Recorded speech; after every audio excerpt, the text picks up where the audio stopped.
I, 45M, never paid much attention to social media until my coworker showed me my daughter's Instagram profile during lunch break last week. "Isn't this your kid?" he asked, sliding his phone across the table. I nearly choked on my sandwich when I saw the photos. There she was, my 19-year-old daughter, posing in front of luxury hotels across the city. The Ritz, Four Seasons, Waldorf Astoria. In every picture, she was wearing designer clothes I knew we couldn't afford. The captions were full of hashtags like #luxurylifestyle and #blessedlife. The thing is, she's supposed to be a freshman in college, living in a dorm and working part-time at a campus coffee shop. Her mother and I help with tuition and give her a modest monthly allowance, but these photos showed a lifestyle way beyond what any college student could afford. The timestamp on the most recent post was from just 2 days ago. I spent that entire afternoon distracted at work, scrolling through her profile. The more I looked, the more my stomach turned. There were photos of her at high-end restaurants, lounging by rooftop pools, and showing off expensive handbags. Everything screamed money, money I knew she didn't have. That evening, I showed the profile to my wife. She went pale and admitted she'd noticed our daughter had been wearing nicer clothes lately but assumed they were good knockoffs or secondhand finds. "She's always been creative with fashion," my wife said weakly, but I could tell she was just as worried as I was. We tried calling our daughter that night, but she didn't pick up. She texted back hours later saying she was studying for midterms and would call over the weekend. It was an excuse she'd been using more and more lately. The next day, I decided to do something I'm not proud of. I used my lunch break to drive to one of the hotels from her recent posts, the Peninsula. The concierge recognized her photo immediately. "Oh yes, she's here quite often," he said with a smile. "Usually arrives in the evenings with dash." He caught himself and his expression changed. "I'm sorry, sir. I can't disclose information about our guests." That's when I noticed a familiar face walking through the lobby, my daughter's roommate from college. She froze when she saw me, then quickly turned and practically ran toward the elevators. I tried to follow, but the concierge stepped in my way, politely but firmly suggesting I leave. On the drive back to work, my hands were shaking on the steering wheel. I kept thinking about all the signs I'd missed. The mysterious new phone she got last month. The way she'd stopped asking for extra money despite inflation hitting everyone hard. The canceled family dinners and missed video calls. That weekend, she finally called. Her voice was different, rehearsed, almost. She had an explanation for everything. The photos were all from a marketing internship she'd landed. The clothes were borrowed for photo shoots. The hotels were locations for client meetings.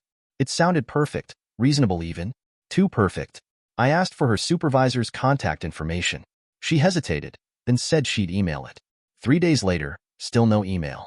My messages about it went unanswered. Then her Instagram profile suddenly went private. Last night, I received an anonymous email. The sender claimed to be a concerned parent of another student. Attached were screenshots of a website I wish I'd never seen. My daughter's profile was right there, listed under a section called VIP Companions. I'm sitting in my car outside her dorm right now. The campus coffee shop where she supposedly works just confirmed they've never heard of her. My wife is calling everyone we know, trying to figure out how long this has been going on. Our family is falling apart, and I don't know how to fix this or even how to begin the conversation with her. Part of me wants to storm up there and demand answers. Another part is paralyzed by guilt, wondering where we went wrong as parents. Did we not provide enough? Did we miss some crucial warning signs? How do I save my daughter from this path without destroying what's left of our relationship? I can see her dorm room window from here. The light just went on. I need to decide what to do next. Update. I spent nearly an hour in that parking lot, trying to gather my courage. My wife kept calling, but I couldn't pick up. I knew she'd either talk me into leaving or insist on coming herself. This needed to be handled carefully. Finally, I texted my daughter. "I'm outside your dorm. We need to talk. Now." 20 minutes passed. No response. I was about to get out of the car when I saw her hurrying across the parking lot. Not from the dorm building, but from the direction of the main road. She was wearing a cocktail dress under a hastily thrown-on hoodie, heels clutched in her hand as she walked barefoot. When she saw my car, she stopped dead in her tracks. For a moment, I thought she might run. Instead, she slowly walked over and got in. The car filled with the scent of expensive perfume. "How long have you known?" Her voice was barely a whisper. I showed her the email on my phone. She read it silently, then closed her eyes. "That must have been Jessica's mom," she said. "She found out about her daughter last week and pulled her out of school." Jessica, the roommate from the hotel lobby. My daughter started talking, and once she started, everything poured out. It began last semester when she met some girls at a campus party. They had designer clothes, took expensive trips, never seemed worried about money. One of them introduced her to a dating website that catered to wealthy older men. It was supposed to be just one time, she said. Tuition was due, and the financial aid office messed up my paperwork. He was a businessman from Chicago, staying at the peninsula. Just dinner, they said. But he offered so much money. My hands gripped the steering wheel until my knuckles went white. Why didn't you come to us? We would have figured something out. You and Mom already work so hard. I saw the second mortgage you took out for my tuition. I thought I could handle it myself. She told me about the rules. Always meet in public first. Always at luxury hotels. Always get the money up front. How the lifestyle sucked her in. The thrill of being treated like a princess, of not having to worry about bills. How easy it became to justify it all. Does your mother know? I asked. She shook her head. Please don't tell her. It'll break her heart. And this won't? We're your parents. We're supposed to protect you. That's when she broke down. Not the elegant tears I'd seen in her Instagram photos, but ugly, racking sobs that made her whole body shake. I pulled her into a hug, like when she was little and had nightmares. I want to stop, she whispered into my shoulder. But I don't know how. Some of these men, they know where I live, where I take classes. One of them got angry last week when I tried to cancel. He said he'd tell everyone if I stopped seeing him. My blood ran cold. This wasn't just about the shame or the money anymore. My daughter was in danger. We talked until sunrise. About her dropping this semester, maybe transferring to a different school. About filing police reports if necessary. About therapy. For her. For all of us. She showed me the messages, the threats, the money trails. We made a plan. First step was telling her mother. That conversation was even harder than I'd imagined. My wife just sat there, completely silent, as our daughter confessed everything. Then she got up, walked to our bedroom, and locked the door. She stayed there all day. We're helping our daughter pack up her dorm room now. The university has been surprisingly understanding about the withdrawal, especially after we got the campus police involved. They're investigating several similar cases. My wife finally emerged from the bedroom with a plan. She's arranged for our daughter to stay with her sister in another state, far from here, while we sort everything out. It's a small town where her aunt teaches at a community college. A fresh start. The hardest part was watching her delete the Instagram account. Not because she wanted to keep it, but because it felt like erasing evidence of a person she'd become, someone none of us really knew. She's asleep on our couch right now, looking so young in her old high school sweatshirt. The designer clothes are stuffed in garbage bags, ready for donation. Her aunt will be here tomorrow morning to pick her up. My wife and I are sitting in the kitchen, talking in whispers about how to move forward. About selling our vacation timeshare to pay for therapy. About whether to press charges against the men who threatened her. About how to protect her from both them and herself. We know this isn't over. The road ahead will be long and difficult, but at least now we're facing it together, as a family. I keep thinking about other parents out there, scrolling through their children's social media, seeing the perfect photos and missing the darkness behind them.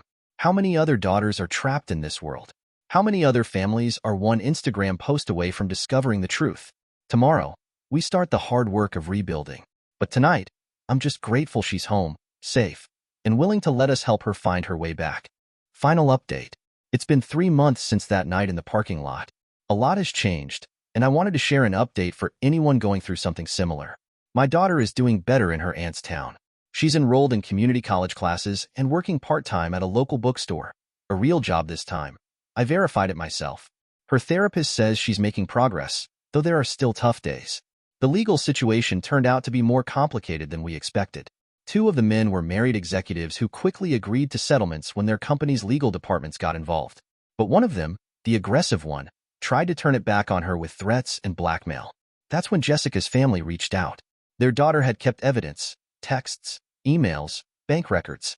Together with our daughter's documentation, it was enough for the police to build a case. They found 5 other girls from the same campus involved in similar situations. Turns out there was an organized network targeting college students in financial distress. My wife finally started talking about it in her support group. She discovered that another mother there had gone through something similar with her son 2 years ago. They've become close friends, helping each other navigate this strange path none of us ever expected to walk. The hardest moment came last month when we ran into one of my daughter's former high school teachers at the grocery store. She asked how college was going, mentioned she'd been following our daughter's amazing life on Instagram. My wife froze, but then did something brave. She told the truth. Not everything, but enough. The teacher hugged her right there in the cereal aisle. We've learned that shame feeds on silence. The more we talked about it, carefully, respectfully, with people we trust, the lighter the burden became. My daughter even spoke to a counselor at her old high school about the warning signs, the grooming tactics these predators use. She did it anonymously, but it was a huge step for her. Last week, she sent us a new photo. No filters, no fancy hotel backdrop. Just her, cross-legged on her aunt's porch, holding up her first college quiz with AB+ marked in red. She was wearing a thrift store sweater and the biggest genuine smile I'd seen in years. I actually earned this, she texted. There are still challenges. She's working with her therapist on anxiety and self-worth issues. Sometimes she gets triggered by luxury brand ads or certain locations in her old Instagram feed. The court case is ongoing, and each development brings back difficult memories. My wife and I are in counseling too, learning to deal with our guilt and fear.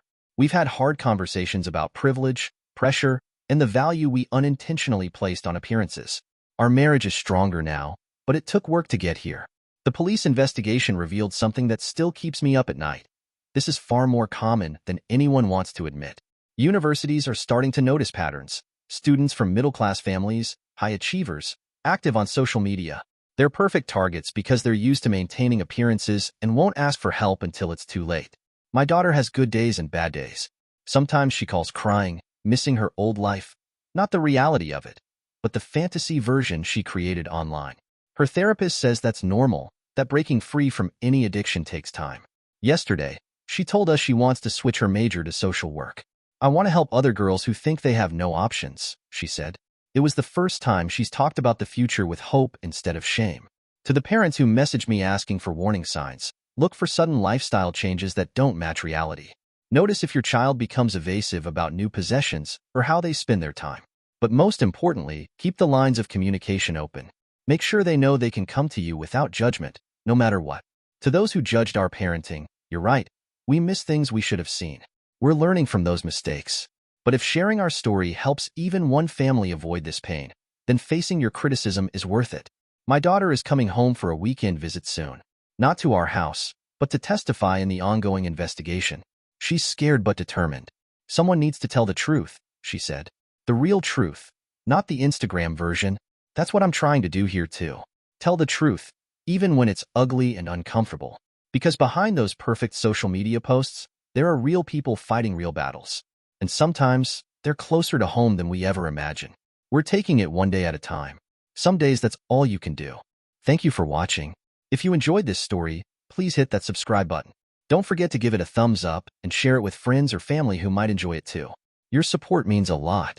And if you have any thoughts, questions, or story ideas, drop them in the comments below. I'd love to hear from you. See you in the next story.